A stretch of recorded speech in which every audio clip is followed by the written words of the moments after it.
پتھر مار رہے ہیں اور آپ جتنا بھاگ سکتے تھے بھاگے، یہاں تک کہ بے ہوش ہو کے گر گئے۔ خون زیادہ نکل گیا تو انہوں نے کندھے پہ اٹھا دوڑ لگائی، اور آگے سامنے باغ تھا، کس کا؟ سب سے بڑے دشمن کا، مکے والے عتبہ بن ربیعہ۔ عتبہ کون ہے؟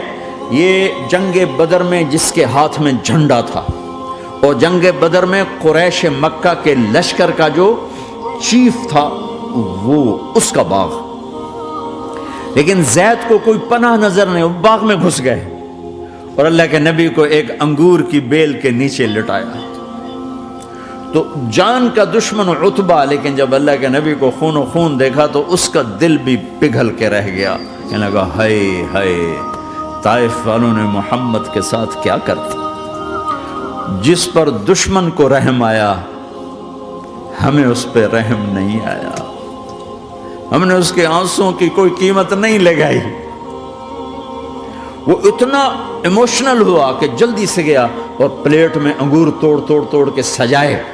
جب جانے لگا تو پھر شرم اور وہ ایک حجاب درمیان میں آڑے آ گیا، تو اپنے غلام کو بلایا، عداس کا، عداس یہ لے جا وہ جو آدمی زخمی پڑا، اسے جا کر کہنا کہ تمہیں رشتہ داری کی قسم میرے انگور رد نہ کرنا، کھا لے۔ حالانکہ موقع تھا کہ قتل کرتا، ہر وقت قتل کرنے کے منصوبے بنا رہے، موقع تھا کہ قتل کرتا۔ ایسا حال تھا کہ قاتلوں کے بھی آنکھوں میں آنسو آ نہیں آئے تو تمہاری آنکھوں میں نہیں آئے۔ چند پونڈوں پہ اپنے نبی کو بیچ دیا۔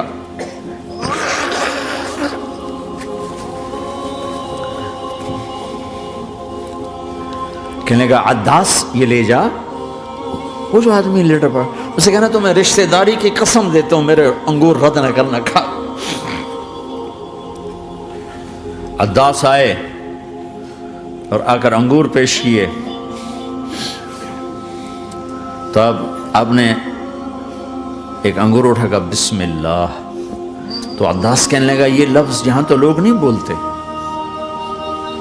آپ نے پوچھا تو کہاں کا ہے؟ کہا میں نینوا کا ہوں۔ اچھا، میرے بھائی یونس کے شہر کا، یونس علیہ السلام۔ وہ کہنے لگا ما ادراک ما یونس، آپ کو یونس کا کیسے پتا ہے؟ تو آپ نے فرمایا میں اللہ کا نبی ہوں، وہ بھی اللہ کا نبی تھا۔ تو عداس نے ایک دم آپ کے پاؤں پکڑے اور چومنا شروع کیا اور کلمہ پڑھ لیا، تو آپ کو اپنے سارے زخم بھول گئے۔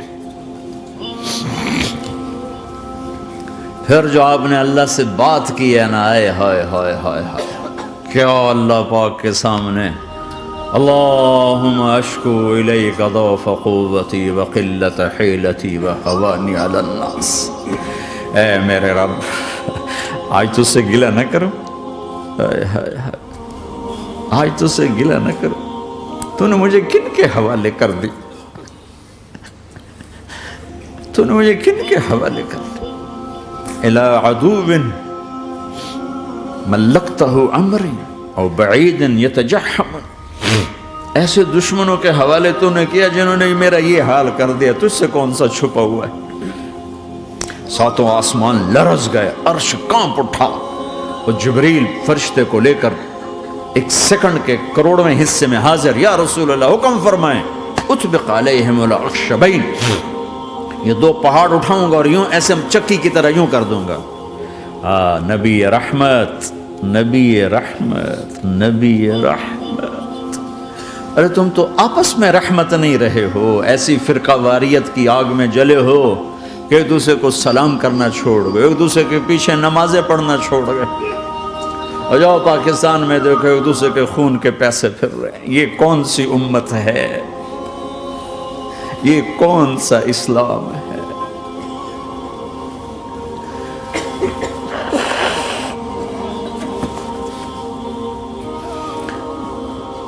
حضرت عائشہ نے پوچھا یا رسول اللہ آپ کو سب سے زیادہ تکلیف کہاں پہنچی؟ کہا طائف میں، طائف میں۔ 23 برس میں سب سے زیادہ تکلیف کہاں پہنچی؟ فرمایا طائف میں۔ جنہوں نے اتنی زیادہ تکلیف پہنچائی تھی ان سے بدلہ لینے کا وقت آ گیا ہے، اور فرشتہ حاضر ہے، اللہ کی منشا شامل ہے، کر دوں؟ کہ نہیں، یہ نہ صحیح ان کی نسل میں شاید کوئی ایمان لے آئے، لعل اللہ ان یخرج من اصلابہم من یوحد اللہ، یہ نہیں تو ان کی نسل ہی شاید کلمہ پڑھ جائے، میں عذاب دلانے نہیں آیا، میں تو رحمت بن کر آیا ہوں، ما بعثت لعانا، میں لان تان کرنے نہیں آیا، انما بعثت رحمتا، میں تو رحمت بن کے آیا ہوں۔ اب ممبر پہ بیٹھنے والے لانتیں برسا رہے ہیں اپنوں پر، امت بنو، مسلمان بنو۔ اس دعا پر آسمان کے فرشتے روئے ہیں، ساتوں آسمان کے فرشتوں میں ہلچل مچ گئی۔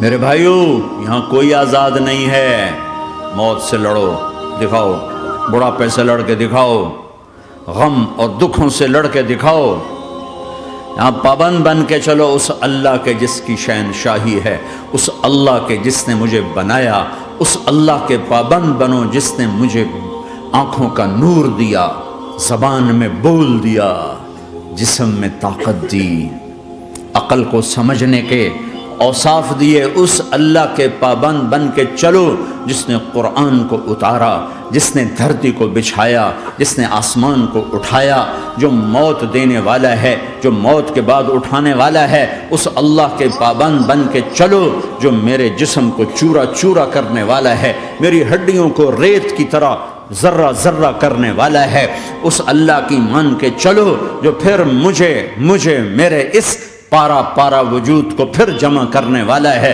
اس اللہ کے سامنے جھکو جو قبروں کو پھاڑ کر مجھے پھر کھڑا کرنے والا ہے، اس اللہ کے سامنے جھکو جو ساری آدم کی مردہ نسل کو دوبارہ زندہ کرنے والا ہے، اس اللہ کے سامنے جھکو جو زمین آسمان کو ایک دن توڑنے والا ہے، توڑ کے پھر بنانے والا ہے۔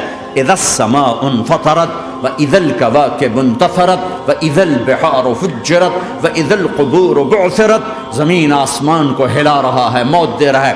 اذا زلزلت الارض زلزالها، زمین پہ موت آ رہی ہے۔ اذا السماء انفطرت، آسمان مر رہا ہے۔ اذا الشمس كورت، چاند سورج مر رہا ہے۔ وَإِذَا الْجِبَالُ سُيِّرَتْ، یہ پہاڑوں کی موت ہے۔ عرش فرش لوح قلم کرسی، ہر شے کو فنا کے گھاٹ اتارنے والا اور خود ہمیشہ باقی رہنے والا، دائم رہنے والا، قائم رہنے والا، اپنی ذات میں قائم، اپنی ذات میں دائم، موت سے پاک، تھکن سے پاک، نیند سے پاک، اونگ سے پاک، ظلم سے پاک، ذوق سے پاک، خزانوں کا مالک، عزت کا مالک، قوت کا مالک، شہنشاہی کا مالک، کبریائی کا مالک، ہیمنت کا مالک، جبروت کا مالک، جبروت کا مالک، خزانوں کا مالک، فرشتوں کا مالک، جبریل کا مالک، میکائیل کا مالک، اسرافیل کا مالک، اسرائیل کا مالک، طارق جمیل کا مالک، برمنگم والوں کا مالک، آدم کی ساری نسل کا مالک، 2 پاؤں پہ چلنے والوں پر بادشاہ، 4 پاؤں پہ چلنے والوں کا مالک، پانی کی مخلوق، ہوا کی مخلوق، زمین کی مخلوق، رینگنے والے، اڑنے والے، تیرنے والے، جھپٹنے والے، دھاڑنے والے، پھاڑنے والے، ڈسنے والے، سب پر میرے اللہ کی شہنشاہی ہے۔ للہ ملک السماوات والارض وما فیہن، لہ ما فی السماوات وما فی الارض وما بینہما وما تحت الثری وان تجہر بالقول فانہ یعلم السر واخفی۔ وہ کون ہے؟ اللہ، اللہ کیسا ہے؟ لا الہ الا ہو، کوئی اس جیسا نہیں، اکیلا معبود ہے۔ صفات کیسی ہیں؟ لہ الاسماء الحسنى، کیا صفات ہیں؟ الرحمن الرحیم، الملک القدوس، السلام المؤمن، المہیمن العزیز الجبار المتکبر، الخالق الباری المصور الغفار القہار الوہاب، الرزاق الفتاح العلیم القابض الباسط الخافض الرافع، المعز المذل السمیع البصیر الحکم العدل، اللطیف الخبیر الحلیم العظیم الغفور الشکور العلی الکبیر الحسیب المقیت الجلیل الکریم، الرقیب المجیب الواسع، المجید الحق، الوکیل القوی، المتین الولی، الحمید المحصی، الودود، المبدی المعید، المحیی الممیت، الواجد الماجد، الواحد الاحد، الصمد القادر، المقتدر، المقدم المؤخر، الاول الآخر، الظاهر الباطن، الوالي المتعال، البر التضاب، المنتقم، العفو الرؤوف، مالك الملك ذو الجلال والإكرام، المقسط الجامع الغني المغني المانع الضار النافع النور الهادي البديع الباقي الوارث الرشيد الصبور جل جلالہ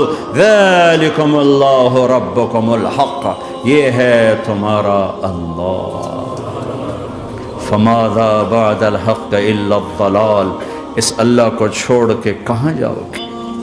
4 کاغذ کے نوٹ اکٹھے کر کے کہاں جاؤ گے؟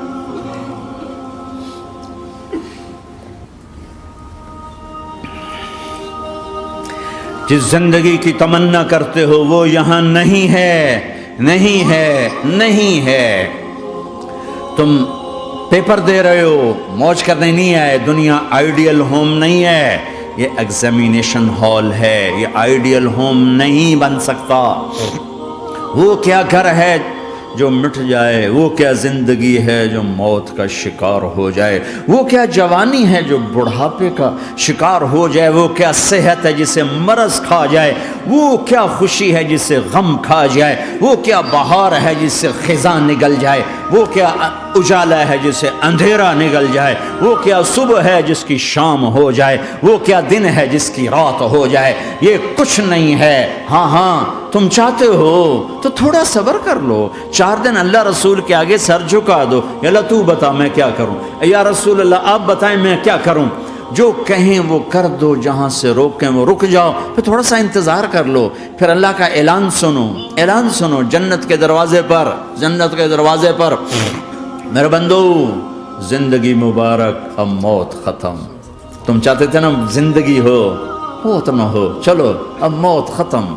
ہاں تم دنیا میں زندگی گزار کے آئے تو لمبی زندگی میں پھر بڑھاپے کا تمہیں تصور ہوگا تو تمہیں خیال نہ آئے کہ موت نہیں ہے تو لمبی زندگی ہے تو بڑھاپے کا کیا بنے گا۔ تو سنو سنو، ہمیشہ جوانی مبارک ہو، بڑھاپا ختم۔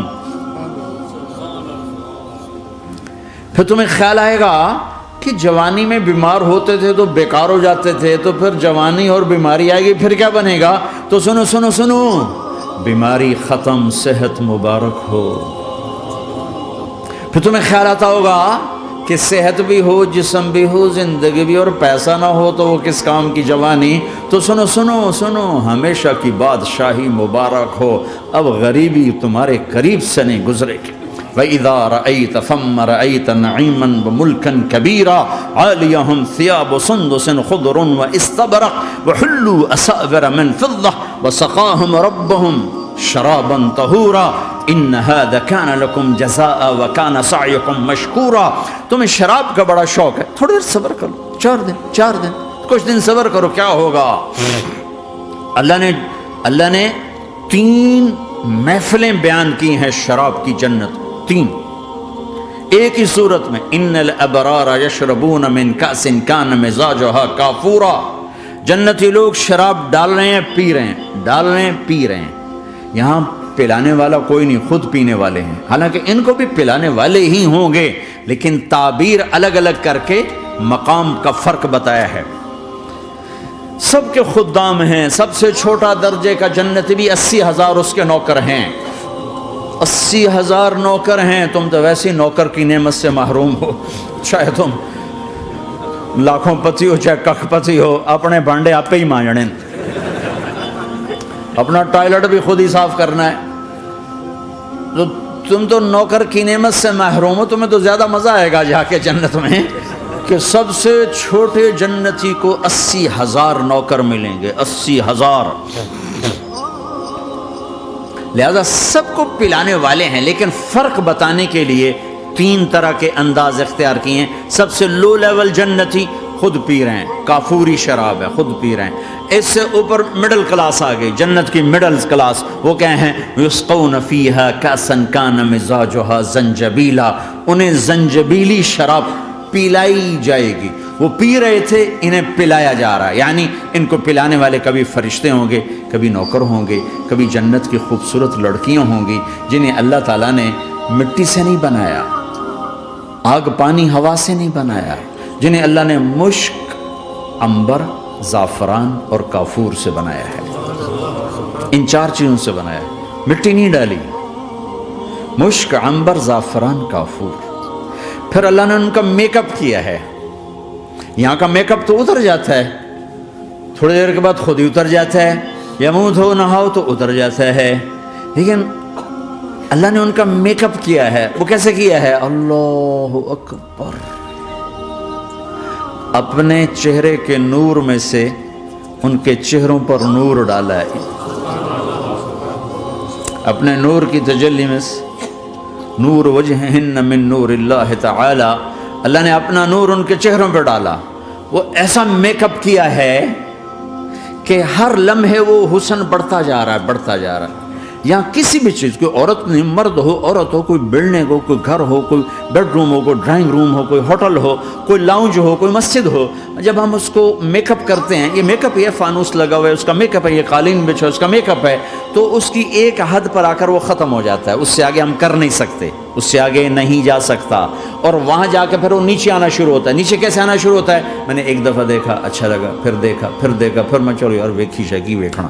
ٹھیک ہے، یہ انسانی فطرت ہے. پہلی دفعہ میں کینیڈا گیا جماعت میں نے یار نیاگرا تو دکھاؤ یار، نیاگرا دیکھنا ہے بھائی. تو ہم اسپیشل گئے نیاگرا دیکھنے. اگلی دفعہ گیا تو میں نے نہیں کہا، ساتھیوں نے کہا نیاگرا دیکھو گے، میں نے کہا دیکھوں گا، دیکھنے چلے گئے. تیسری دفعہ گیا، مولانا نیاگرا چل، میں کہا دفعہ کرو پانی تا ہے، دفعہ کرو پانی تا ہے، ویکھ لے ہون کی ویکھنا. کیا وجہ ہے؟ کہ اس کا حسن ایک جگہ اینڈ ہے، اس سے آگے نہیں جا رہا. تو لہٰذا اٹریکشن ختم ہو گئی. ایک دفعہ، دو دفعہ، تین دفعہ دیکھنے بعد ختم ہو گئی. اب جنت میں کیا ہو رہا ہے؟ ہائے ہائے ہائے ہائے ہائے. میں صرف لڑکی کی بات نہیں کر رہا، میرے رب کی عزت کی قسم، تم گھاس کا ایک تنکا بھی دیکھو گے اور ہزاروں سال دیکھتے رہو گے تو ہر سیکنڈ میں اس کو حسن آگے جا رہا ہوگا، آگے جا رہا ہوگا، آگے جا رہا ہوگا. لہٰذا تمہیں خالی ایک پتے کو دیکھنے میں بھی وہ لذت ملے گی کہ ساری کائنات تمہیں ملے تو وہ تمہیں لذت نہ ملے. تو کہاں جنت کی لڑکی، اس پر اللہ نے اپنے چہرے کا نور ڈالا. اس کے بعد اس کی کیفیت کیا ہے کہ تم نے اس کو یوں دیکھا تو تمہیں اس کے حسن کا ایک لیول نظر آیا. پھر تم نے ادھر دیکھ کر پھر یوں دیکھا، ایک دو سیکنڈ کی بات ہے تو رب ذوالجلال کی قسم اس کا حسن پہلے سے ہزاروں گنا بڑھ چکا ہوگا. پھر تیسری نظر ڈالی تو اس کا حسن ہزاروں گنا آگے جا چکا ہوگا. لہٰذا صرف اپنی بیوی کو بیٹھ کے دیکھتا رہے، ہزاروں سال دیکھتا رہے تو لذت ختم نہیں ہوگی. سب سے چھوٹا جنتی جب جنت میں جائے گا تو اپنی بیوی پہ نظر پڑے گی تو 40 سال صرف دیکھتا ہی رہے گا. تم تو 4 منٹ بیوی کو نہیں دیکھ سکتے، لڑائی شروع ہو جائے گی. وہ تمہیں نہیں دیکھ سکو کہ کیوں دیکھی جانا، وہ سمجھے کوئی عیب دیکھ لیا ہے، کوئی میرے اندر نقص دیکھ لیا، کوئی فالٹ میرا نکال رہا ہے. ہے دونوں میاں بیوی ایک دوسرے کو دیکھتے رہو. میرے رب کی قسم جو سن رہا ہے، دیکھ رہا ہے، میری شارخ سے زیادہ میرے قریب ہے. تم کروڑوں سال صرف دیکھتے رہو رے، اللہ کی قسم تمہاری لذت میں کمی نہیں آئے گی. نہ تمہیں کھانے یاد رہے گا، نہ پانی یاد رہے گا، کچھ بس دیکھنے کا مزہ لیتے رہو. تو پلانے والیاں یہ ہیں. میرے نبی نے فرمایا کہ انگلی کا اتنا حصہ سورج کو دکھا دے، اتنا، یہ فنگر ٹپ جس کو کہتے ہیں، یہ اگر جنت کی لڑکی فنگر ٹپ دکھا دے تو سورج نظر نہیں آئے گا. سورج جیسے سورج کے سامنے تارے نظر نہیں آتے، جنت کی لڑکی کے فنگر ٹپ کے سامنے سورج نظر نہیں آتا.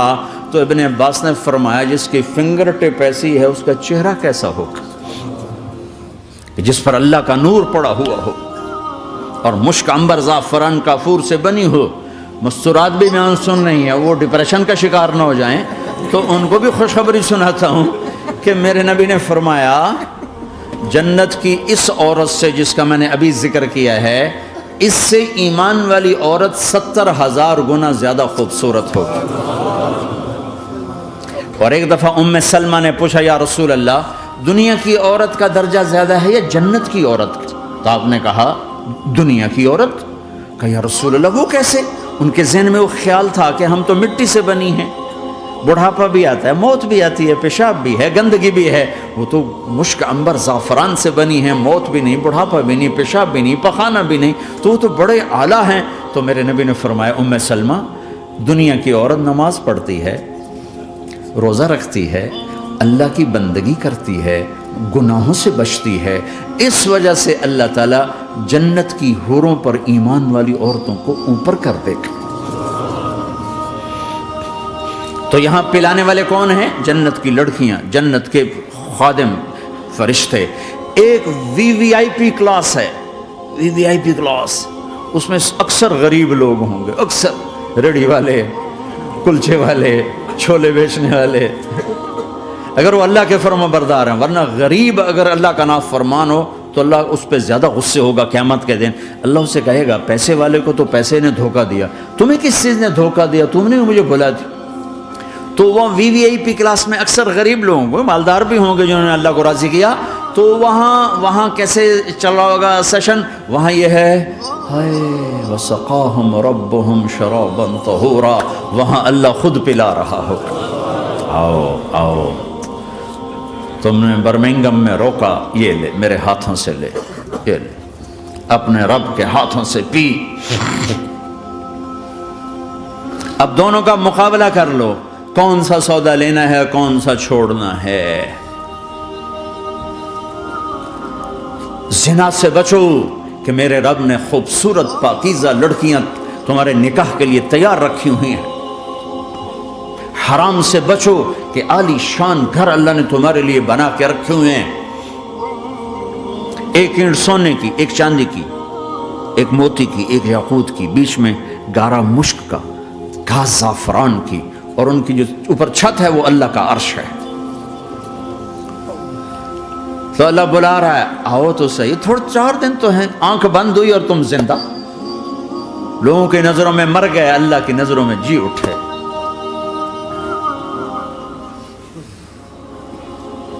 تو آؤ ایک دم جب جنت کے در کھلیں گے سب سے پہلے میرے نبی قدم رکھیں گے، پہلا قدم میرے نبی کا پڑے گا. اور آپ نے کہا میری سواری کی لگام بلال کے ہاتھ میں ہوگی جو میرے ساتھ ساتھ جنت میں داخل ہو. پھر امت کے غریب لوگ، پھر باقی لوگ، پھر باقی نبی، پھر باقی امتیں. جب اپنی جگہ سب بیٹھ جائیں گے تو نوکر آئیں گے، سلام، آداب آداب، تسلیمات، سلام سلام سلام سلام. ایک آدمی سلام کرے تو آدمی کو خوشی ہوتی ہے، جب کروڑوں نوکر غلام سلام کریں گے تو اس کا ایک مزہ آئے گا. ابھی وہ مزہ لے رہے ہوں گے کہ ایک دم فرشتے آ جائیں گے، سلام علیکم سلام علیکم سلام علیکم. وہ کہیں گے بھائی آپ تو فرشتے ہو، آپ ہمیں سلام کیوں کر رہے ہو؟ وہ کہیں گے بما صبرتم بما صبرتم. وہ جو برمنگم میں صبر کی زندگی گزاری، آج اس کے بدلے میں ہم سلام کر رہے ہیں. تو یہ اتنا خوش ہوں گے کہ اچھا ہمیں فرشتے سلام کر رہے ہیں، فرشتے ہمیں سلام کر رہے ہیں. ابھی وہ نشہ باقی ہوگا کہ میرے اللہ کا عرش یوں کھلے گا اور اللہ سامنے آ کر فرمائے گا سلام قولا من رب الرحیم. اب تمہارا رب بھی تمہیں سلام پیش کرتا ہے.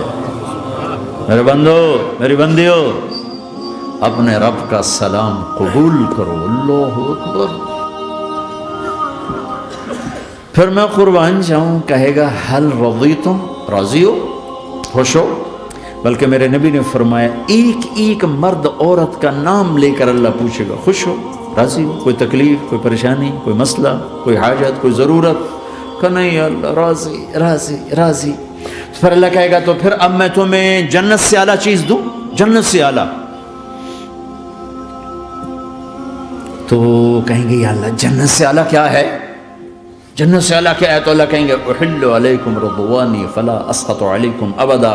جاؤ میں راضی ہو گیا، اب کبھی ناراض نہ ہوں. جاؤ میں راضی ہو گیا. اگر کوئی زندگی کی قیمت لگانی ہے تو یہ لگاؤ. کہاں بھاگے جا رہے میرے بھائیو؟ اپنے اللہ کو اپنی زندگی کا مقصد بناؤ. اس تک پہنچنے کا راستہ محمد مصطفیٰ صلی اللہ تعالی علیہ وسلم کی زندگی ہے. کوئی لمبی چوڑی محنت نہیں، مختصر سا اپنے آپ سے لڑنا ہے. ایک اللہ کے سامنے سر جھکانا سیکھو. جہاں ہو نماز کا وقت ہو سجدے میں سر رکھ دو، سجدے میں سر رکھو. کہ میرے نبی نے فرمایا میری آنکھوں کی ٹھنڈک نماز ہے. پھر مجھے کربلا یاد آ گیا کہ یہی مہینہ تھا، 10 محرم تھی اور جمعہ کا دن تھا اور نماز کا وقت داخل ہوا. تو امام علی مقام نے اپنے لشکر کے سردار زہیر سے فرمایا ان سے کہو جنگ بند کریں یا تھوڑی دیر کے لیے رک جائیں، میں نماز پڑھ لوں، ہمیں نماز پڑھنے دیں. تو زہیر نے گھوڑا آگے بڑھا کر کہا شمر سے تھوڑی مہلت دو، ہم نماز پڑھ لیں، پھر تم نے جو مرضی کرنا ہے، نماز تو پڑھنے دو۔ شمر نے کہا ہم نماز نہیں پڑھنے دیں گے۔ ایک اور کوفی کھڑا تھا، اس کا نام حسین بن نمیر، انہوں نے کہا تمہاری نماز ہوتی ہی نہیں۔ انہوں نے کہا لعنت ہے تم پر، جس گھر کی طفیل نماز ملی ان کی نہیں ہوتی۔ پھر انہوں نے واپس آ کر عرض کی حضور وہ نماز پڑھنے کے لیے جنگ نہیں روکیں گے۔ کہا اچھا پھر ہم نماز تو نہیں چھوڑ سکتے۔ میرے رب کی قسم اگر حسین نماز نہ پڑھتے تو انہیں کوئی فرق نہ پڑتا، لیکن ایک فرق پڑتا کہ پھر پیغام ادھورا جاتا، میسج ادھورا جاتا، اور میسج یہ دینا تھا کہ زیر خنجر بھی یہ پیغام سنایا ہم نے کہ ہم نے تلوار کی دھاروں کے نیچے بھی سر جھکانا ہے، اور ہم نے تڑپتے جسموں کے ساتھ بھی سجدہ کرنا ہے، اور ہم نے زخمی جسموں کے ساتھ بھی اللہ کے سامنے رکوع کرنا ہے، اور ہم نے خون آلود جسموں کے ساتھ بھی رب کے سامنے کھڑے ہو کے آنے والی نسلوں کو پیغام دینا ہے کہ نماز وہ ہے جسے اس وقت میں بھی نہیں چھوڑا جا سکتا، تاکہ کوئی یہ کہہ نہ سکے میں کیسے پڑھتا، میری جاب تھی میں کیسے پڑھتا، میری آنکھ نہیں کھلتی میں کیسے پڑھتا، میری عادت نہیں۔ اللہ کی قسم یہ جنتی نہیں تھے، جنت کے سردار تھے۔ صرف جنتی نہیں تھے، جنت کے سردار تھے، صرف جنتی نہیں، جنت کے سردار۔ اور یہ سرداری کب ملی؟ محنت کے بعد نہیں، پہلے ہی ابھی ماں کا دودھ نہیں چھوٹا تھا کہ میرے نبی نے فرمایا حسن حسین جنت کے نوجوانوں کے سردار ہیں۔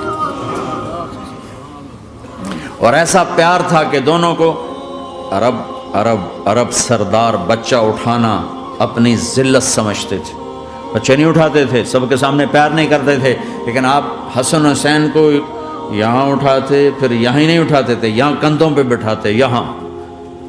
اور ایک عرب بدو حیران ہو کے دیکھ لیں، یا رسول اللہ یہ آپ کیا کر رہے ہیں؟ مطلب یہ کتنی عیب کی بات ہے کہ آپ جیسا سردار اور یہاں بچوں کو بٹھایا ہوا ہے۔ کہنے لگا آپ ان سے بہت پیار کرتے ہیں؟ کہا ہاں میں ان سے بہت پیار کرتا ہوں، اور صرف میں نہیں کرتا، اللہ بھی ان سے پیار کرتا ہے۔ اور بتاؤں جو ان سے پیار کریں گے اللہ ان سے بھی پیار کرے گا، جو ان سے محبت کریں گے اللہ ان سے بھی محبت کرے گا، اللہ بھی ان سے محبت کرے۔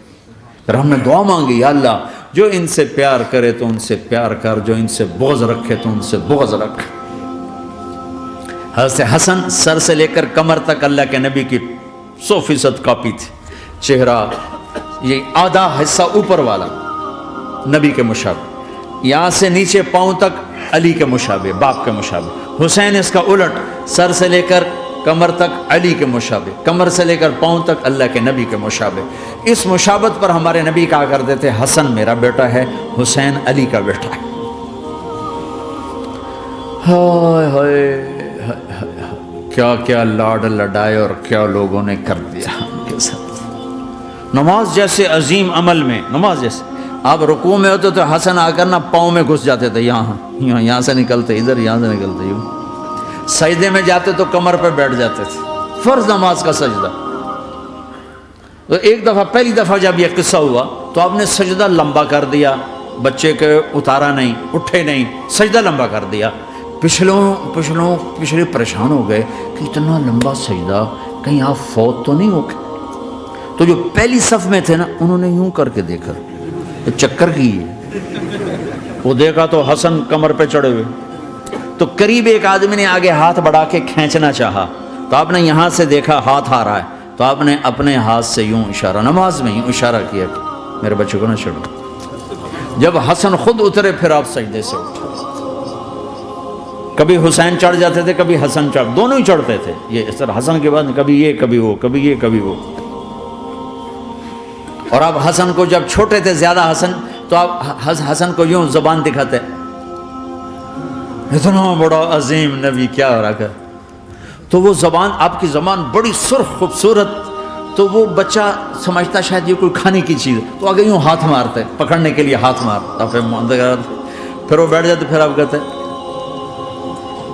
یہ میرا نبی گھر کی زندگی بتا رہا ہے۔ اور تمہیں تو بچوں کے پاس بیٹھنے کا وقت ہی کوئی نہیں، بیگم بھی کم جاب پہ جا رہی، خامد بھی جاب پہ جا رہا، پیچھے بچے ڈرگ بیچنے پہ لگے، اب تم کس کام کے ہو؟ کیا کرو گے اس دولت کو؟ جب نہیں ڈرگ بیچو، گستاخ ہو گیا، بدتمیز ہو گیا، تو اس دن دولت کو آگ لگا دو، جا کے آپ اپنے بچوں کو ٹائم دو، اپنے بچوں کو ٹائم دو۔ عورت کا کام کمانا نہیں ہے، عورت کا کام نسل کو بنانا ہے۔ قناعت سیکھو، قناعت تو آسانی سے مینج ہو جائے گا، قناعت نہیں تو پھر تو دنیا کے بادشاہ کی بھی ہوس پوری نہیں ہو سکتی۔ کھیلتے تھے، حسن حسین کی کشتی کراتے تھے، دونوں بھائیوں کی کشتی کراتے۔ ایک دفعہ دونوں کی کشتی ہو رہی اور حسین ذرا کمزور پڑ رہے تھے تو آپ اس کو شاباش دیتے، شاباش شاباش شاباش۔ تو حضرت فاطمہ کہنے لگی، ماں بھی بیٹھی تھی، کہنے لگی یا رسول اللہ آپ حسین کو شاباش دے رہے ہیں، حسن کو کیوں نہیں دے رہے؟ تو آپ نے کہا یہ جبریل میرے پاس کھڑا ہوا ہے، یہ بھی حسین کو شاباش دے رہا ہے تو میں بھی حسین کو شاباش دے رہا ہوں۔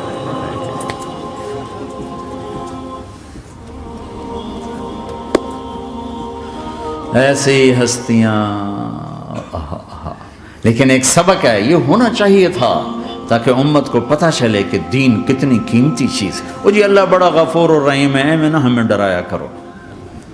ہاں اللہ بڑا غفور الرحیم ہے، لیکن اس کا کوئی عدل بھی ہے۔ رات کا شراب پینے والا اور رات کو مصلی پہ رونے والا برابر ہو جائیں گے تو پھر یزید حسین کو ایک ہی جگہ بٹھا دو، پھر کربلاؤں کے لیے رونا چھوڑ دو۔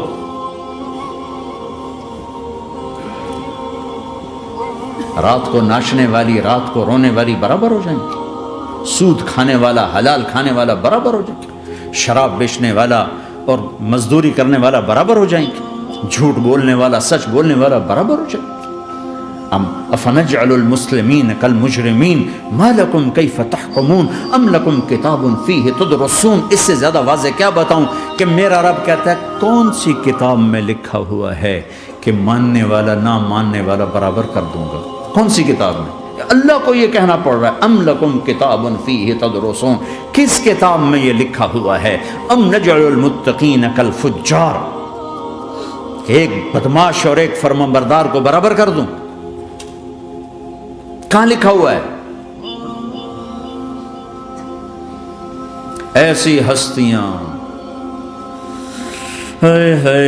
جنگ سے پہلے اونگ آ گئی، آنکھ کھلی تو ہنسنے لگے۔ بہن نے پوچھا یہ تو ہنسنے کا موقع نہیں، کیوں ہنسے ہو؟ زینب کہا بہن اللہ کے نبی خواب میں آئے، فرما رہے ہیں بیٹا میں لینے آ چکا ہوں، تو اب نہ پڑھے نماز، اب کیا مسئلہ ہے؟ جنت کے لیے تو کرنا ہے سب، یہ جنت کے لیے تو کر رہے، اللہ کے لیے تو کر رہے کہ زر دادن و جان دادن نہ آئے از لذت دیدارش، خسرو چتواں گفتن سر دادن و جان دادن نہ دیدار رخ یارے۔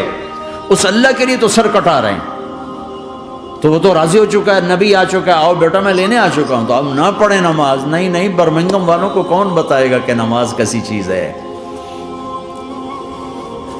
انہوں نے کہا جی وہ نہیں جنگ روک کرے گا، پھر چلو نماز پڑھو، نماز تو نہیں چھوڑی جا سکتی۔ آدھوں کو روک دیا تم جنگ کرو، آدھوں سے کہا تم نماز پڑھو، آدھوں نے نماز پڑھی، آدھوں نے جنگ کی۔ پھر جنہوں نے نماز پڑھی انہوں نے کہا تم آگے بڑھ جاؤ، ان سے کہا تم جا کے پیچھے اللہ کے بارگاہ میں سجدہ کرو۔ 1400 سال کی تاریخ میں ایسے نمازی میری نظروں سے نہیں گزرے، اور ایسی نماز نہیں پڑھی گئی نبی کے زمانے کے بعد۔ آپ نے بھی صلاۃ خوف ایک پڑھی تھی، وہ نبی تو نبی ہوتا ہے، اور کیا ان کا حال تھا، خون و خون، اپنے خون سے وضو کیے یا کربلا کی مٹی سے تیمم کیے؟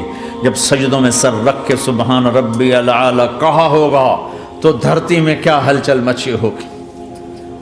نماز نہ چھوڑا، نماز نہ چھوڑنا، کوئی عورت نہ کوئی مرد، نماز نہ چھوٹے۔ اللہ کو اور کبیرہ گناہوں سے بچو، کبیرہ گناہوں سے، بڑے گناہوں سے بچو، بڑے گناہوں سے بچو۔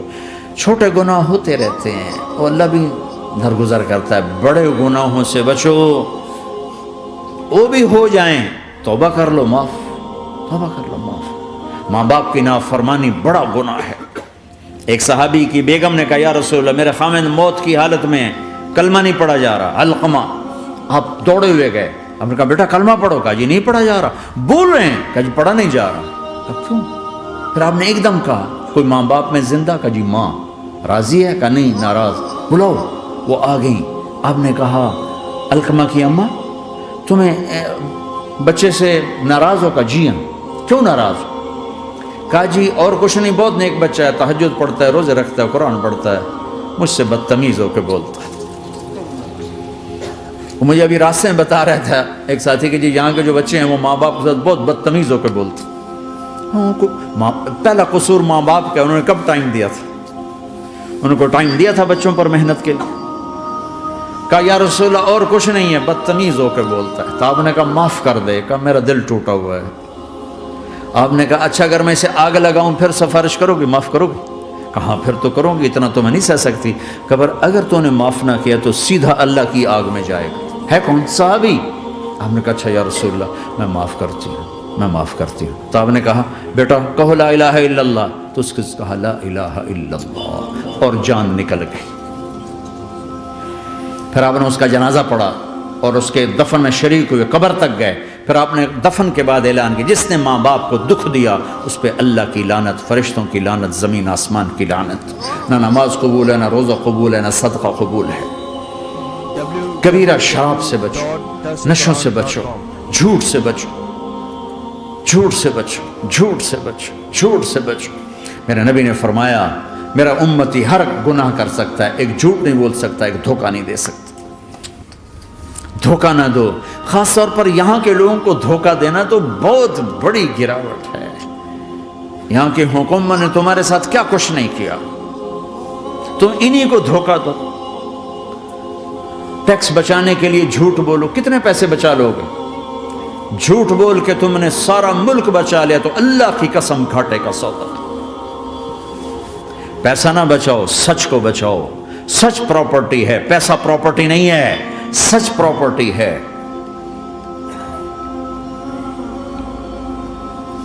ہمارے ملکوں میں تو لوگ ٹیکس نہیں دیتے کہ حکومتیں کچھ لگاتی ہیں کچھ کھا جاتی ہیں، یہاں تو سارا تم پہ لگاتے ہیں۔ کیوں جھوٹ بولتے ہو؟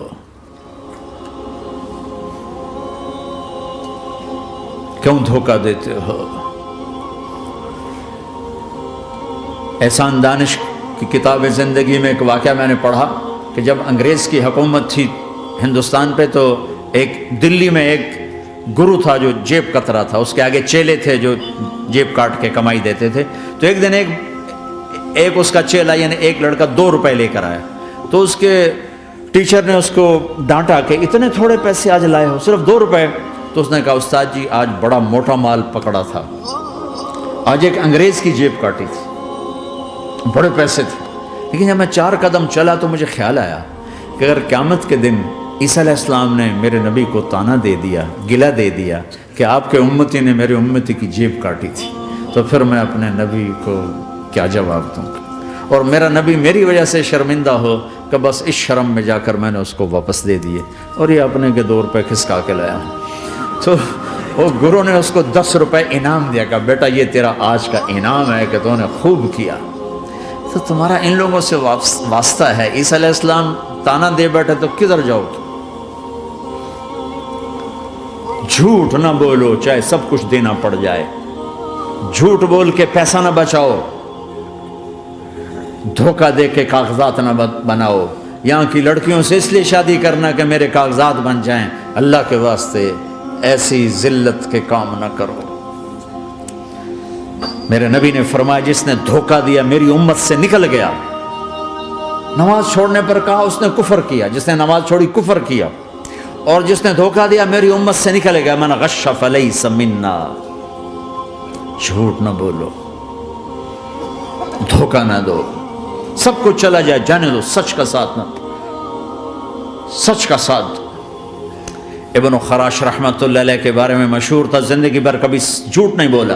حجاج کا زمانہ، ان کے 2 بیٹے حجاج کے خلاف جنگ میں شریک ہو گئے، پھر ان کو شکست ہوگی، وہ بھاگ گئے، پھر چھپتے چھپاتے گھر پہنچ گئے۔ CID نے بتایا کہ وہ گھر آ گئے، تو حجاج نے کہا آج ابن خراش کا امتحان لوں گا۔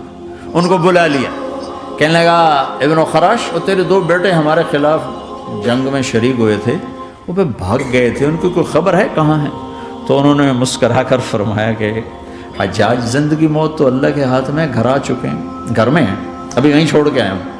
تو حجاج نے کہا تیرے سچ پر تیرے بیٹے تجھے ہدیہ کرتا ہوں، اگر تو جھوٹ بولتا تیرا سر بھی اڑا دیتا، تیرے بچوں کا سر بھی اڑا دیتا، تیرے سچ پہ تجھے تیرے بیٹے تحفہ دیتا۔ مسلمان جھوٹ نہیں بولتا. چند پاؤنڈ کی خاطر تم کاغذات میں ہیرا پھیری کرو. ڈرو اس دن سے جس دن اللہ کے سامنے کھڑا ہونا ہے. یہاں کے پیپر بنانے کے لیے یہاں کی لڑکیوں کو دھوکہ دو. ڈرو اس دن سے جس دن اللہ کے سامنے کھڑے ہونا ہوگا. عیسیٰ علیہ السلام کا تانا اگر گلا آ گیا نبی کو تو کدھر جاؤ گے؟ سچ کے ساتھی بنو، سچ کے ساتھی بنو، سچ کے ساتھی بنو.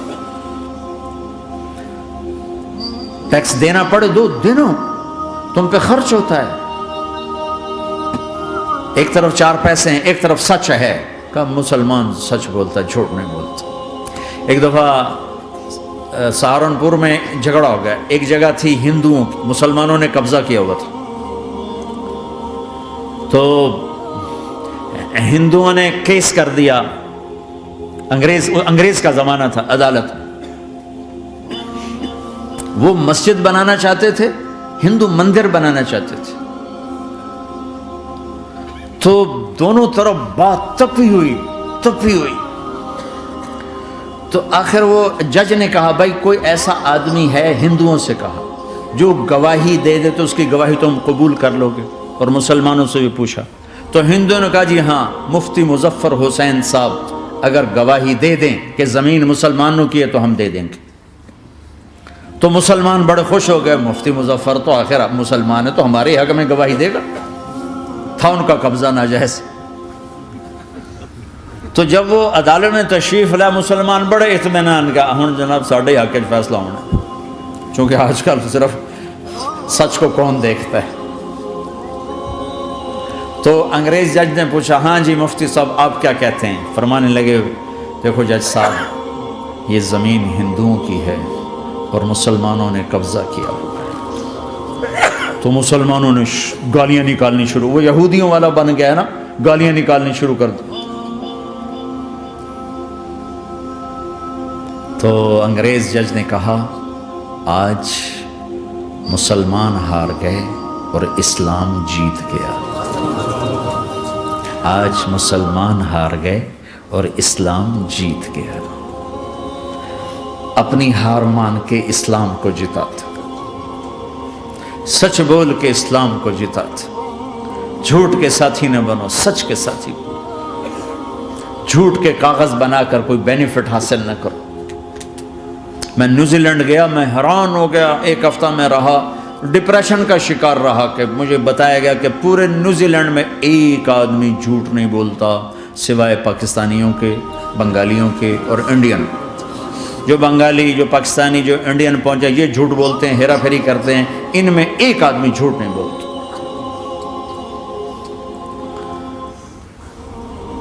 سچ تو ایک عالمی صفت ہے. جو اللہ کو نہیں مانتا وہ بھی کہتا ہے سچ بہت اعلیٰ چیز. اور تمہیں تو تمہارا نبی کہہ رہا ہے الصدق ینجی والکذب یہلک. سچ نجات دیتا ہے، جھوٹ ہلاک کرتا ہے. آپ تشریف لے جا رہے تھے، آپ کو آواز آئی یا رسول اللہ. آپ نے ادھر ادھر دیکھا، کوئی نظر نہیں آیا. پھر آواز آئی یا رسول اللہ. پھر آپ نے دیکھا تو ایک ہرنی آپ کو پکار رہی تھی. ہرنی وہ بندھی ہوئی رسی کے ساتھ. تو آپ اس کے قریب گئے. کیا ہوا؟ کہیں آپ کا ساتھی مجھے پکڑ کے لایا ہے، میرے چھوٹے چھوٹے بچے ہیں، بھوک سے وہ تڑپ رہے ہوں گے، آپ مجھے چھوڑ دیں، میں ان کو دودھ پلا کے واپس آ جاتا ہوں. اب وہ پرائی چیز ہے. تو آپ نے کہا اگر تو واپس نہ آئی تو پھر؟ کہ اگر میں واپس نہ آئی تو اللہ مجھے آگ میں ڈال دے، جہنم. تو آپ نے اس کی رسی کھول دی اور خود وہیں بیٹھ گئے. وہ دوڑتے دوڑتے پہاڑوں میں غائب ہو گئے اور آپ وہیں بیٹھے رہے. کچھ دیر کے بعد آپ نے دیکھا وہ پہاڑ سے اتر کر آ رہی تھی. کہ یا رسول اللہ میں حاضر ہو گئی. تو آپ نے اس کو رسی سے باندھ کے وہیں کھڑا کر دیا اور خود وہیں بیٹھ گئے. تھوڑی دیر ہوئی تو وہ آ گئے شکاری جو نے شکار کیا تھا. تو آپ نے کہا، ان کا نام کوئی نہیں موجود. تو آپ نے کہا میرے بھائی میری ایک درخواست ہے، آپ پوری کریں گے؟ کہ یا رسول اللہ کیوں نہیں. کہ یہ ہرنی مجھے ہدیہ کر دو. کہ یا رسول اللہ سب کچھ آپ کا ہے. کہ بس مجھے ہرنی چاہیے. کہ آپ لے لیں. تو آپ نے اس کی رسی کھولی. کہ جا بیٹی اپنے بچوں کے پاس موج کر. سچ نجات دیتا ہے، جھوٹ ہلاک کرتا ہے. تو اس نے یوں آپ کے سامنے سر جھکایا شکریہ کا اور 4 قدم دوڑی، پھر پیچھے مڑی، پھر آپ کو دیکھا، پھر یوں سر جھکایا، پھر آگے گئی، پھر تھوڑی دور گئی، پھر یوں پیچھے موڑی، پھر آپ کو دیکھا، پھر یوں سر جھکایا، پھر جہاں تک وہ نظروں سے اوجھل نہیں ہوئی وہ آپ کو موڑ موڑ کے یوں سلام کرتی گئی۔ سچ تو ایک ہرنی کو نجات دے گیا، تمہیں نہیں دیکھا۔ تمہیں کس پاگل نے کہا جھوٹ بول کے پیسہ بچاؤ، جھوٹ بول کے کاغذ بناؤ، دھوکے دے کے پیپر بناؤ؟ اللہ کے واسطے اس حقارت والی سوچ سے نکلو، انسانیت پر داغ نہ بنو، ان کے قدردان بنو جنہوں نے تمہیں پاسپورٹ دیے، جنہوں نے تمہیں تعلیم کے مواقع دیے، تمہیں ہر شے میسر کی، اور آخری ممکن حد تک تمہیں ظلم سے بچانے کی کوشش کی۔ محسن کے اوپر کیوں آئے تھے اس دیس میں؟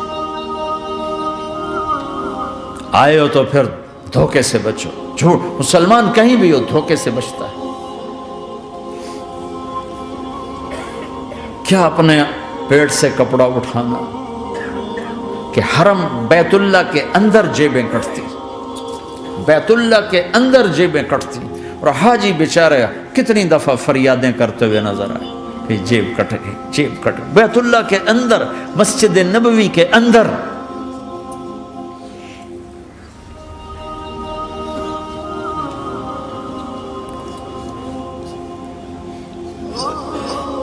سوال ایسے نہیں آتا، 3 کام جو کرے گا کبھی عزت نہ دیکھے گا، 3 کام جو کرے گا کبھی عزت نہ دیکھے گا، 3 کام جو کرے گا کبھی عزت نہ دیکھے گا، اور 3 کام جو کرے گا کبھی ذلت نہ دیکھے گا، 3 کام جو کرے گا کبھی ذلت نہ دیکھے گا، 3 کام جو کرے گا کبھی ذلت نہ دیکھے گا۔ جو جھوٹ بولتا ہے، جو ظلم کرتا ہے، جو دھوکہ دیتا ہے، جو جھوٹ بولتی ہے، جو ظلم کرتی ہے، جو دھوکہ دیتی ہے، عزت کے خواب دیکھنے چھوڑ دے، ذلت مقدر ہے اس جہان میں اس جہان۔ قوم ہو، فرد ہو، عورت ہو، مرد ہو، ظلم ہے، جھوٹ ہے، دھوکہ ہے، رب ذوالجلال کی قسم ذلت کے سوا کچھ نہ ملے گا۔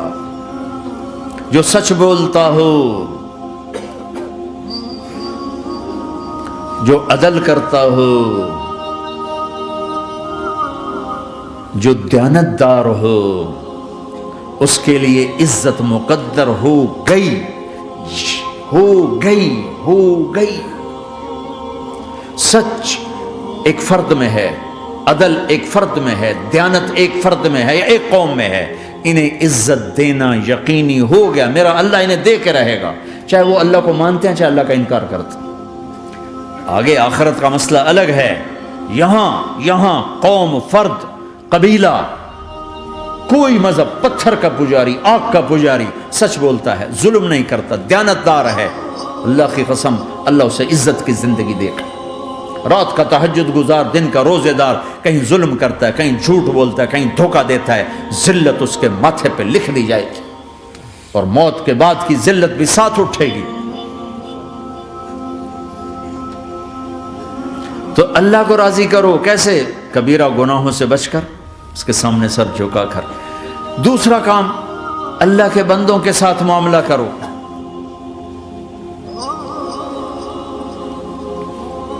سارا معاملہ 2 حدیثوں میں بتا دیتا ہوں، 2 حدیثوں کہ یہ 2 کام کر لو، ساری دنیا کے محبوب بن جاؤ گے، تمہارے گھر جنت بن جائیں گے، میاں بیوی میں محبت قائم ہو جائے گی، ساس بہو میں محبت ہو جائے گی، باپ بیٹے میں محبت ہو جائے گی، ماں بیٹی میں محبت ہو جائے گی، بھائی بھائی میں محبت ہو جائے گی۔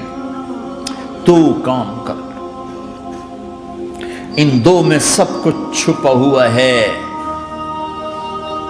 میرے نبی نے فرمایا، معاذ الا انبئک بملاک ھذا کلہ، پوری حدیث۔ معاذ بن جبل نے کہا، یا رسول اللہ، کچھ جنت کے جانے کا راستہ تو بتائیں، جنت میں جانے کا راستہ تو بتائیں۔ انبئنی بعمل یدخلنی الجنہ، صاحب نے کہا، سألت عن امر عظیم، بہت بڑی باتوں نے پوچھی ہے۔ تقیم الصلاۃ المکتوبہ، تؤدی الصلاۃ المفروضہ، وتصوم رمضان، وتحج البیت۔ معاذ، نماز پڑھنا، روزہ رکھنا، زکوٰۃ دینا اور حج کرنا۔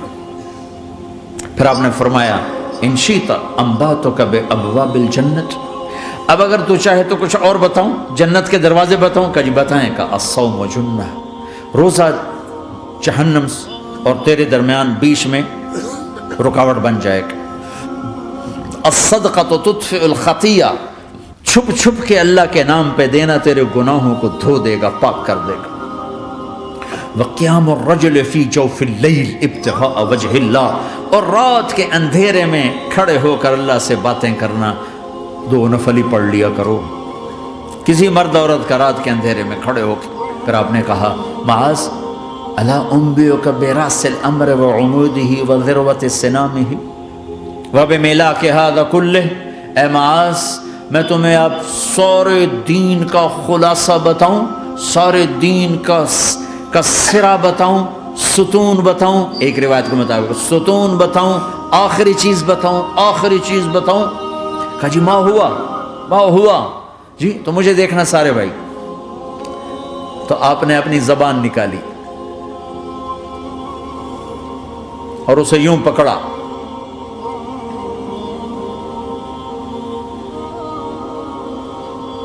معاذ کف ھذا، معاذ اپنی زبان پہ قابو پا جا، یہ میری پوری شریعت ہے، یہ پورا دین ہے۔ یہ کس کو سمجھایا ہے؟ معاذ کو۔ کیسے سمجھایا؟ جیسے چھوٹے بچے کو سمجھاتے ہیں، ایکشن کر کے۔ صرف اتنا بھی تو کافی تھا بھائی، زبان کی احتیاط کیا کرو۔ ایسے سمجھایا جیسے چھوٹا بچہ۔ کیوں؟ کہ مشکل ترین کام ہے۔ 22 ویلر ٹرالے کو بریک لگانا آسان ہے، یہ 2 انچ کی زبان کو بریک لگاتے ہوئے سارے بریک فیل ہو جاتے ہیں۔ اور جتنا آج گھروں میں فساد ہے اس کے پیچھے یہ زبان ہے۔ اور یہ کون ہے جس کو معصوم بچے کی طرح سمجھایا ہے؟ معاذ بن جبل۔ اور معاذ بن جبل کون ہے؟ میرے نبی نے کہا قیامت کے دن میری امت کے علماء کا جھنڈا معاذ کے ہاتھ میں ہوگا۔ اور یہ کون ہے؟ میں پچھلے مئی میں گیا ہوں، یہ مئی جو گزرا ہے، اردن ہمارا اجتماع تھا تبلیغ کا، میں وہاں گیا، عمان میں آگے اربد گئے، اربد سے 18 کلومیٹر 20 کلومیٹر آگے حضرت معاذ کا مقبرہ ہے، باپ بیٹا دونوں وہاں دفن ہیں۔ حضرت عمر کے زمانے میں انتقال ہوا، جب میں اندر گیا تو اوپر لکھا ہوا تھا تاریخ وفات 18 ہجری، اور اب ہے 1435 ہجری۔ 1417 سال اس آدمی کو دنیا سے گئے ہوئے ہو چکے ہیں۔ جب میں مقبرے میں داخل ہوا، کمرے میں جس میں قبر تھی، سارے کمرے میں خوشبو ہی خوشبو۔ قبر پر 2-4 چادریں پڑی تھیں، مجھے خیال آیا کہ میرے خیال ہے یہ چادروں پہ خوشبو لگی ہوئی ہے، وہ خوشبو آ رہی۔ اس وقت میں فاتحہ پڑھ کے واپس چلا گیا، جا کے نماز پڑھی، مسجد قریب تھی، مغرب کی نماز پڑھ کے پھر دوبارہ آیا۔ پھر میں کھڑا ہو کے سوچ رہا ہوں یہ کیسی خوشبو ہے۔ تو ایک آدمی میرے پاس کھڑا تھا، میں وہ ایسے کر کے نا چادریں سونگھنے کو، شاید یہ چادروں میں خوشبو لگی ہوئی ہے۔ ایک آدمی میرے پاس کہنے لگا جناب یہ خوشبو چادروں میں نہیں ہے، یہ اس قبر والے کی خوشبو، یہ 24 گھنٹے آتی رہتی ہے، 24 گھنٹے۔ پھر میں نے فزیکلی ایک ایک چادر کو سونگا، کسی ایک چادر میں کوئی خوشبو نہیں تھی۔ یہ وہ معاذ ہے جو 1417 سال ہو چکے ہیں مرے ہوئے، اور قبر مہک رہی ہے۔ میں سنی سنائی نہیں بتا رہا، آنکھوں دیکھا بتا رہا ہوں، خود گیا ہوں، خود یہ مئی جو گزرا ہے۔ ان کو ایسے بتا جو چھوٹے بچے کو، معاذ زبان پہ قابو رکھنا۔ اگر زبان پہ قابو آ گیا تو میاں بیوی کی لڑائی ختم۔ اگر یہ تو ہو نہیں سکتا کہ اونچ نیچ نہ ہو، کبھی خامن تیز ہوگا تو بیوی زبان پہ قابو پا لے، کبھی بیوی تیز ہوگی خامن زبان پہ قابو پا لے۔ اگر دونوں ہی سیکھ گئے تو ان کا گھر جنت بن جائے گا۔ کبھی ساس اکھڑے گی تو بہو چپ کر جائے، کبھی بہو اکھڑے گی تو ساس چپ کر جائے، کبھی باپ اکھڑے گا تو بیٹا چپ کر جائے، کبھی بیٹا اکھڑے گا تو باپ چپ کر جائے۔ دعویٰ نہ کرے کہ میں باپ ہوں میرے آگے بولتا ہے۔ انسان انسان ہے، خطا ہوتی ہے۔ اگر آپ بھائی یہ پیچھے نیچے مستورات بھی ہیں، اپنی زبان پہ قابو پانا سیکھ لیں۔ کسی کو دکھ دینے والا بول نہ بولے۔ المسلم من سلم المسلمون من لسانہ و یدہ، آپ نے فرمایا مسلمان ہے ہی وہ، مسلمان ہے ہی وہ جو ہاتھ اور زبان سے کسی کو دکھ نہ پہنچائے۔ ہم نے کہا واللہ لا یؤمن، واللہ لا یؤمن، واللہ لا یؤمن، اللہ کی قسم ایمان والا نہیں، اللہ کی قسم ایمان والا نہیں، اللہ کی قسم ایمان والا نہیں۔ کون؟ شراب پینے والا نہیں، نماز چھوڑنے والا نہیں، زنا کرنے والا نہیں، جوا کھیلنے والا نہیں۔ کون؟ کون؟ الذی لا یأمن جارہ بوائقہ، جو اپنے نیبر کو تنگ کرتا ہے وہ ایمان والا نہیں، جو اپنے پڑوسی کو تنگ کرتا ہے وہ ایمان والا نہیں، جو اپنے ساتھ رہنے والے کو تنگ کرتا ہے وہ ایمان والا نہیں ہے۔ اپنی زبان کو میٹھے بول کا عادی بنا لو، سہنا سیکھو۔ ہیرا کیا ہے؟ کاربن ہے، ہیرا کاربن ہے۔ ہیرا کیسے بن گیا؟ ڈائمنڈ کیسے بن گیا؟ پریشر کو سہتے سہتے سہتے سہتے اللہ نے اسے ہیرا بنا دیا۔ اگر تم ہیرا بننا چاہتے ہو، محبوب بننا چاہتے ہو، تو غصہ پینا سیکھو، زبان پہ قابو پانا سیکھو۔ اپنی زبان کے اوپر اللہ نے 2 دروازے لگائے، بند کرنا، 32 تالے ہیں، ان کو بند کرنا سیکھو اللہ کے واسطے۔ اگر زندگیوں میں خوشی لانا چاہتے ہو تو برداشت کرنا سیکھو، اگر زندگی کو برباد کرنا ہے تو زبان کھول دو۔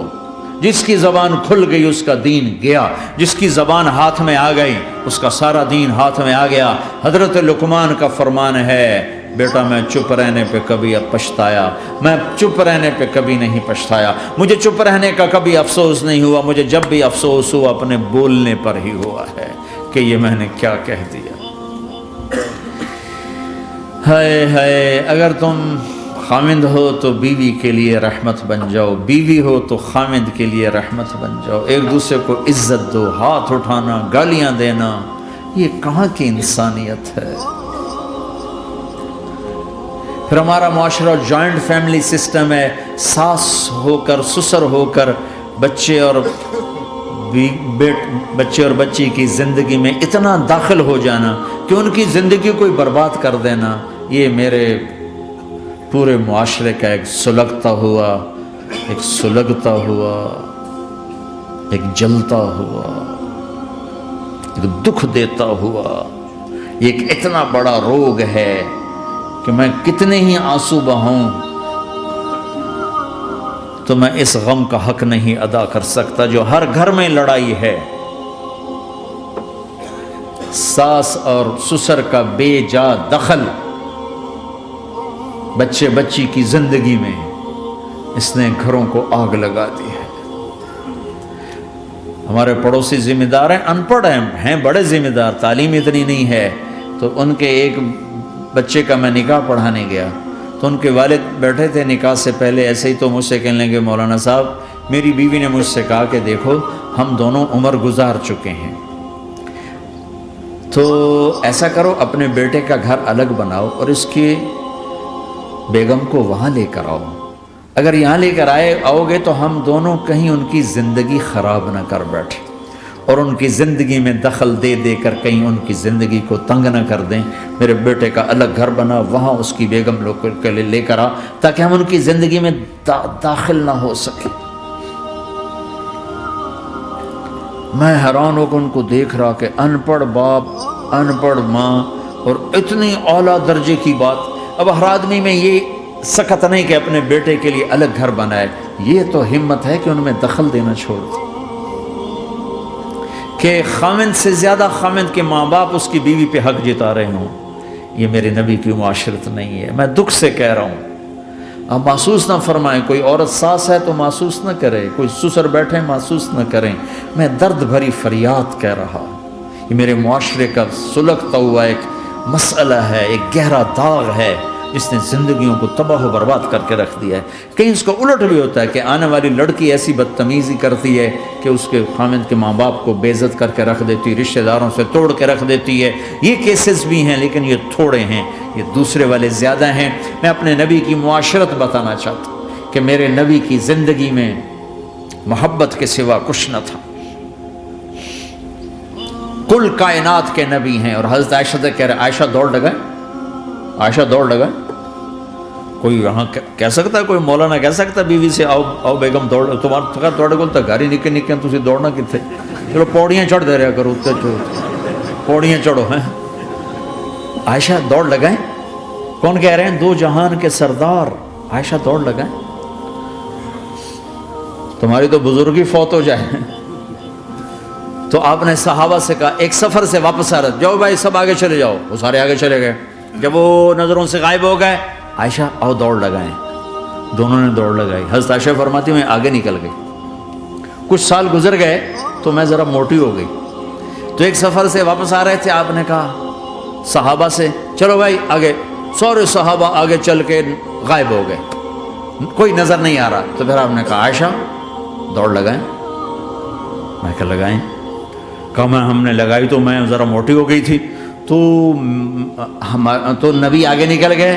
تو پھر آپ نے فرمایا ہذہ بتلک عائشہ, آج میں نے اپنا بدلہ لے لیا. اس وقت تم جیت گئی تھی, آج میں جیت گیا.